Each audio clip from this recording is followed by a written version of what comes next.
Alright. Pierre, ek het hier verbygery. Hier is 'n duisende vlae. Julle nuwe politieke party begin net vir die verkiesing. Wat gebeur hier?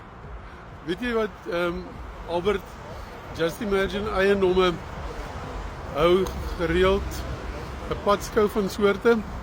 En al wat ons wil doen is ons wil sê, wanneer jy jou huis wil verkoop, wanneer jy huis wil koop, gebruik vir Just Imagine eiendomme. Ons gee goeie diens, ons is al jare in die besigheid. Ja, hierdie klink net soos 'n Just Imagine Properties advertensie. Ek wil graag weet wat maak julle hierso? Ek sien dis 'n rede vir braai.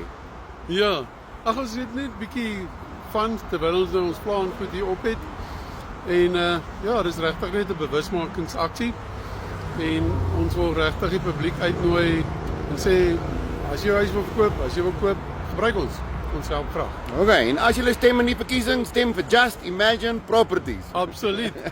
Alright. Sy, Pierre, kan ek ook een van daai worsbroodjies kry asseblief? met graagte. Jy kan 2 kry as jy wil. Kom ons gaan kry. Let's Okay, go. cool.